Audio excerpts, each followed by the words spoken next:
मेरा मानना है कि इस देश में मंदिर नहीं बनना चाहिए, इस देश को मंदिर बनाना चाहिए। वाह वाह वाह वाह।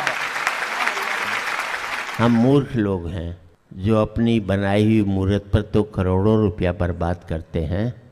करना हो पैसा खर्च करो तो ईश्वर की बनाई हुई मूर्तियों पर करो जिनके। वाह वाह वाह।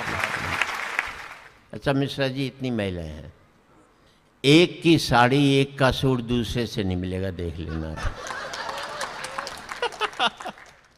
और हम पति साला तीसरा डिजाइन नहीं हमारे पास आज तक। बहुत अच्छे। एक भी तीसरा डिजाइन नहीं। और हकीकत ये कमाई हमारी। अगर ये महिलाएं कमा रही होती तो हम पति लोग तो कच्चे बनियान में घूम रहे होते आज पूरे देश में। इतना विश्वास मैंने अपनी पत्नी पर किया। हम सब पत्नी पर विश्वास करते हैं। 3 साल पहले 7 नवंबर को मैंने अपनी लुगाई से कहा, घर में कुछ रुपए पड़े हैं क्या, 1 हफ्ते में लौटा दूंगा। बोले आपकी कसम मेरे पास तो जहर खाने तक को पैसे नहीं।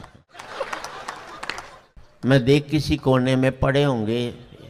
बोले आपकी माँ की कसम जहर खाने को पैसे नहीं। मेरी खाई, मेरी माँ की खाई, ना अपनी खाई ना अपने बच्चों की खाई। 8 नवंबर को मोदी जी ने नोटबंदी लागू कर दी और इस देश का हर एक पति जानता है 9 नवंबर को उसके पास इतने रुपए निकले कि पूरा हिंदुस्तान जहर खा सकता था उस वक्त। तब लगा कि जिंदगी भर इसने झूठी बोला और हम इसको सत्यवादी मानते रहे। पर कुछ भी कह लो साहब, घर में बहन बेटी की शादी होती है तो पता नहीं कहाँ से ये पत्नी आधा दहेज पहले से तैयार करके हमारे आगे रख देती है। मंच पर मैं कहता हूँ मैं ईश्वर से बड़ा हूँ और घमंड के साथ कहता हूँ। इसलिए बड़ा हूँ कि ईश्वर मेरे अंदर रहता है। जो मेरे अंदर रहता है मेरे से बड़ा कैसे हो जाएगा। क्या तर्क है। ईश्वर अगर मुझसे बड़ा होना चाहे तो अपने अंदर मुझे रख ले। क्या बात है। पूरे संसार में एक बूंद लहू नास्तिक लोगों ने नहीं बहाई। जितना भी खून बहा ईश्वर को मानने वालों ने बहाया। ईश्वर को नहीं मानने वालों ने एक बूंद लहू की नहीं बनाई। तब दिक्कत पैदा होती। सिंह साहब, एक आदमी ने जिंदगी भर भगवान का नाम नहीं लिया। पूरा शहर उसे नास्तिक कहता था। एक दिन पत्नी ने उठाया, बड़ा गजब हो गया। बोले क्या हुआ। बोले जिंदगी भर तुमने भगवान का नाम नहीं लिया, रात को गजब हो गया। मैंने क्या हुआ। उस आदमी ने पूछा। बोले रात को सपने में तुम्हारे मुंह से राम निकल गया, अब क्या करोगे। उस आदमी ने एक वाक्य कहकर प्राण छोड़ दिए। उसने कहा जिस व्यक्ति को मैंने दिल में बसा कर रखा था, जब वही मेरे मुंह से बाहर निकल गया तो मेरे जिंदा रहने से क्या फायदा। क्या कहने।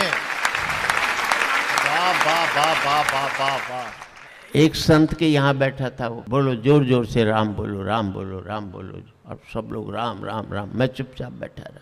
बाद में मुझे बोले शर्मा जी ये क्या, आप चुपचाप बैठे रहे। मेरा दिक्कत यही है, आप राम को शरीर के अंदर से बाहर निकलवा रहे थे, मैं राम को बाहर से अंदर ला रहा था। वाह। उसमें भजन की जरूरत नहीं होती, उसमें मनन की जरूरत होती है, जिसको मैं क्या कहने। क्या कहने। वाह वाह वाह वाह।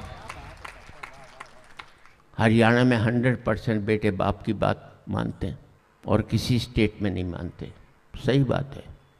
वो हरियाणा में बाप ने बेटे से कह दिया कल तेरा रिजल्ट आ रहा है, फेल हो जाए तो मुझे अपना बाप मत कहियो।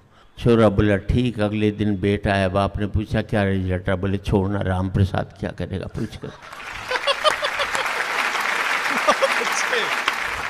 बाप की बात मानी। अच्छा, हमें अपने बेटों पर 100% कॉन्फिडेंस होता। आपको 60-70 होगा, हमें 100 होता। वो हरियाणा में एक बाप अपने बेटे को कूट रहा था। किसी ने पूछा बेटे को क्यों कूट रहा है। बोले यार क्या करूं, कल इसका रिजल्ट आने वाला रहा, आज मुझे बाहर जाना है। ये है कॉन्फिडेंस। मालूम है 100% फेल होगा तो साले को आज ही कूट काट करके चलो इसको, सीधी सी बात है। अच्छा, मैंने अपने बेटे से कह दिया था देख तू 50% से ज़्यादा नंबर मत लियो। अच्छा। क्योंकि मेरे 51 आए थे। ज़्यादा लिया था जिंदगी भर चिढ़ाता रहता। 45% लिया है।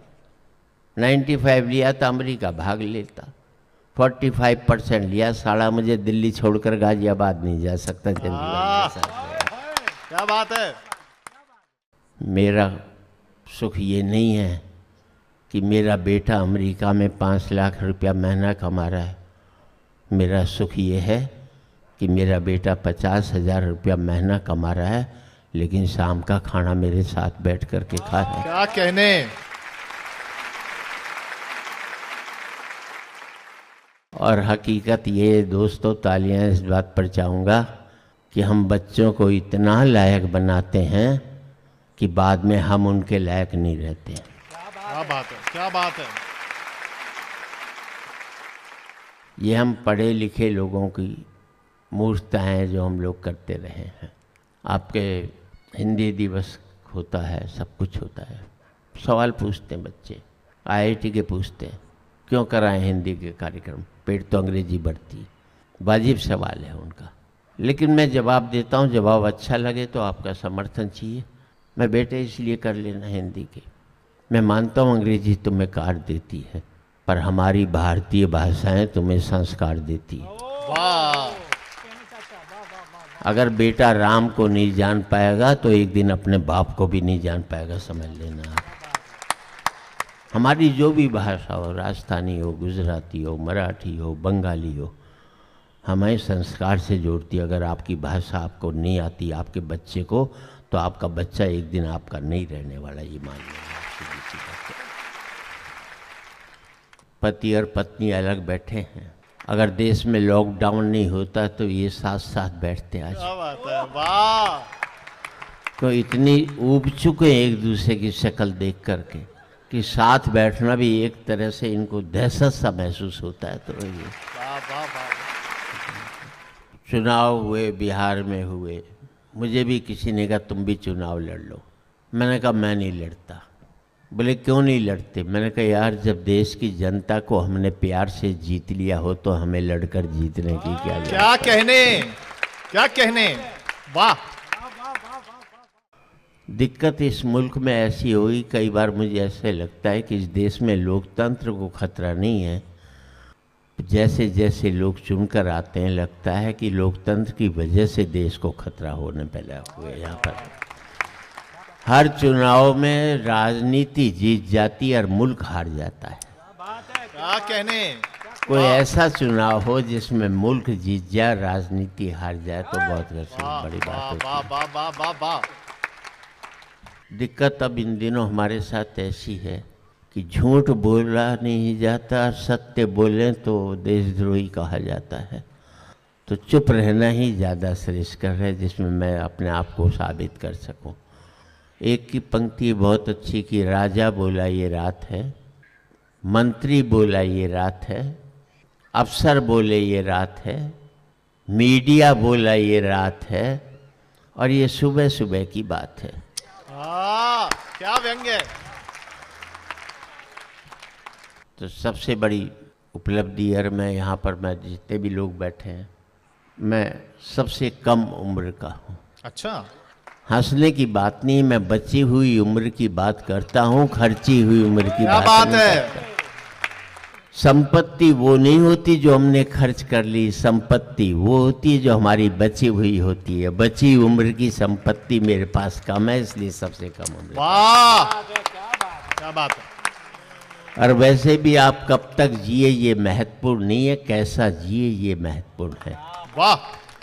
बेवजह 90 साल की जिंदगी जीने से बेहतर है सार्थक 40 साल की विवेकानंद की जिंदगी को जी लिया जाए। तो क्या कहने। मैं थोड़ी थोड़ी टिप्स आपको देता रहूँगा जिंदगी में। पांडे जी, मिसेस पांडे बैठी यहाँ पर। रेल में और प्रेमिका में ज़्यादा फर्क नहीं होता, दोनों ही लेट आती हैं, दोनों ही मेकअप करती हैं, और दोनों की चैन खींची जाती है, और दोनों ही इंतजार कराती हैं। इतनी महिलाएं यहाँ बैठी हैं, मैं इनका सम्मान करता हूँ।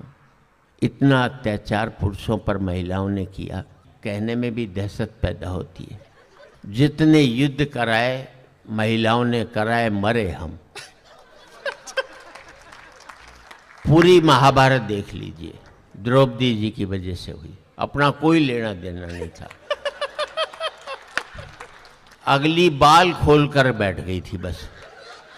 उसके बाल बंधवाने के चक्कर में अपने कितनी लाशें भाई साहब, आज तक कोई गिनती नहीं है साहब। रामायण देख लीजिए, सीता जी की वजह से युद्ध हुआ। मुझे एक युद्ध बता दो जो आदमियों की वजह से हुआ हो और एक भी लुगाई लड़ने के लिए गई तक हो।